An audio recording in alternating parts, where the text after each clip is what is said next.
આ કથા ત્રેતાયુગની છે। તે સમયે શ્રવણકુમાર નામનો બાળક હતો। તેમના માતા પિતા અંધ હતા અને તેમણે ઘણી મુશ્કેલીઓનો સામનો કરીને શ્રવણનો ઉછેર કર્યો હતો। શ્રવણકુમાર નાનપણથી જ પોતાના માતા પિતાને ખૂબ માન આપતા હતા। જેમ જેમ શ્રવણ મોટો થયો તેમ તેણે ઘરની જવાબદારી પોતાના ખભા પર લીધી। દરરોજ તે સવારે ઉઠીને સૌથી પહેલું કામ તેના માતા પિતાને સ્નાન કરવા માટે તળાવમાંથી પાણી લાવવાનું હતું। આ પછી તે તરત જ લાકડા લેવા જંગલમાં જતો। પછી લાકડું લાવ્યા પછી શ્રવણ ચૂલો સળગાવતો અને માતા પિતા માટે ભોજન રાંધતો। શ્રવણને આટલી મહેનત કરતો જોઈને તેની માતા હંમેશા તેને ઠપકો આપતી। તે કહેતી, શ્રવણ દીકરા, તું એકલો આટલું બધું કામ કેમ કરે છે? મને ખાવાનું રાંધવા દો, હું સરળતાથી રાંધીશ, તેના બદલે તું થોડો આરામ કર। માતાના આ શબ્દો સાંભળીને શ્રવણકુમાર કહેતા, ના માતા, હું આ બધા કામ તમારા લોકો માટે જ કરું છું। મારા માતા પિતા માટે કરેલા કામમાં કેવો થાક લાગે છે, ઉલટું મને આનંદ થાય છે। શ્રવણકુમારના આ શબ્દો સાંભળીને તેની માતા ભાવુક થઈ ગઈ।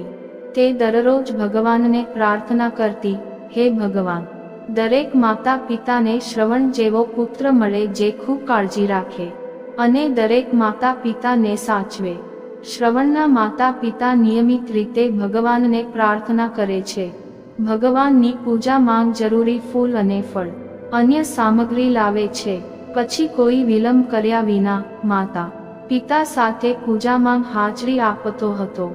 શ્રવણકુમાર ધીમે ધીમે મોટા થયા અને ઘરના કામકાજ ઝડપથી પૂરા કરીને કામ માટે બહાર જતા। એક દિવસ શ્રવણ તેના માતા પિતા સાથે બેઠો હતો ત્યારે તેઓએ શ્રવણને કહ્યું, દીકરા, તેમ અમારી દરેક ઈચ્છા પૂરી કરી છે।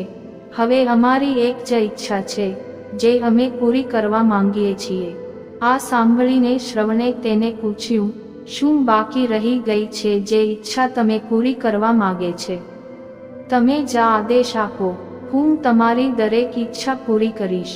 આના પર શ્રવણના પિતાએ કહ્યું, દીકરા, હવે અમે વૃદ્ધ થઈ ગયા છીએ અને અમે મરતા પહેલા તીર્થયાત્રાએ જવા માંગીએ છીએ।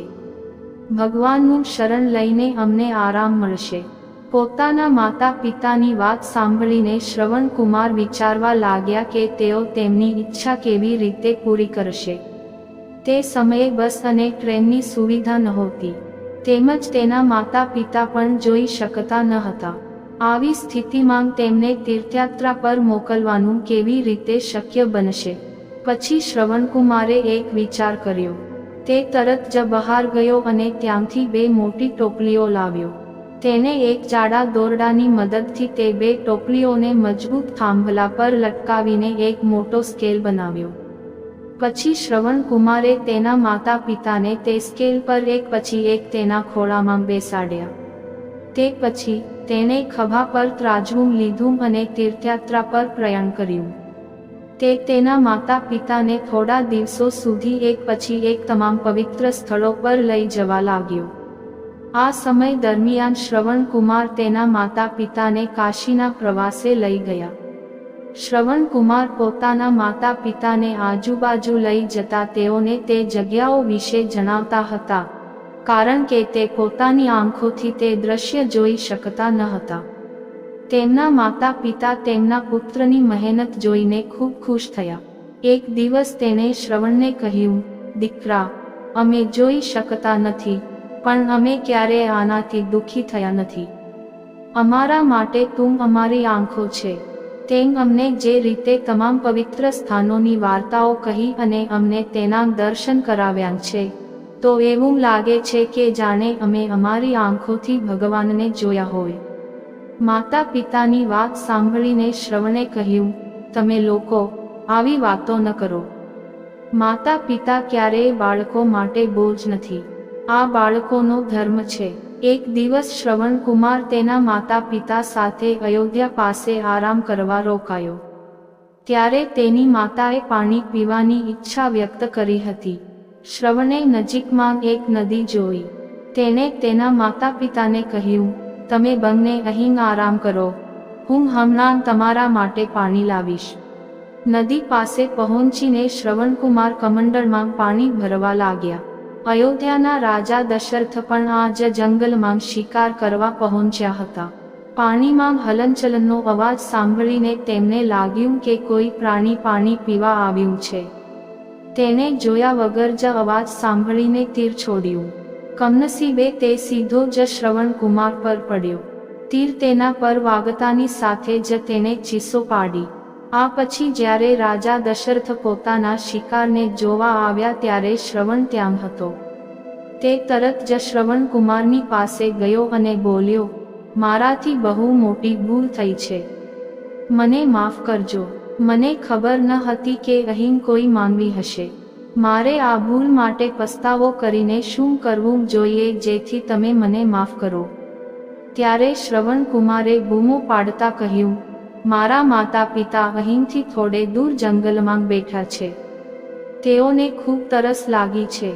તમે આ પાણી તેમને મોકલો અને તેમને મારા વિશે કંઈ ન કહો. આટલું કહીને શ્રવણકુમારનો શ્વાસ થંભી ગયો. શ્રવણકુમારના મૃત્યુથી રાજા દશરથ સૂન થઈ ગયા. શ્રવણકુમારની સૂચના મુજબ કોઈક રીતે તેને પાણી મેળવ્યું. તે તેના માતા પિતા પાસે લઈ ગયો. શ્રવણની માતા પિતા તેમના પુત્રનો અવાજ સારી રીતે જાણતા હતા. ક્યારે રાજા દશરથ જ્યારે તેમની નજીક આવ્યા ત્યારે તેમને આશ્ચર્ય થયું. પૂછ્યું, તમે કોણ છો અને અમારા શ્રાવણને શું થયું? તે કેમ ન આવ્યો? રાજા દશરથ તેમના પ્રશ્નોના જવાબ આપી શક્યા નહીં.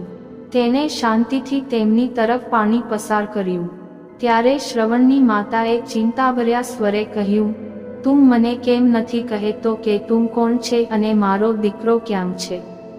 શ્રવણની માતાની ચિંતા જોઈને રાજા દશરથે કહ્યું, માતા, મને ક્ષમા કરો. શિકાર માટે મેં મારેલું તીર સીધું તારા પુત્ર શ્રવણને લાગ્યું. તેને મને તમારા લોકો વિશે કહ્યું, તેથી હું અહીં પાણી લાવ્યો. આટલું કહીને રાજા દશરથ શાંત થઈ ગયા. રાજા દશરથની વાત સાંભળીને શ્રવણની માતા જોર જોરથી રડવા લાગી.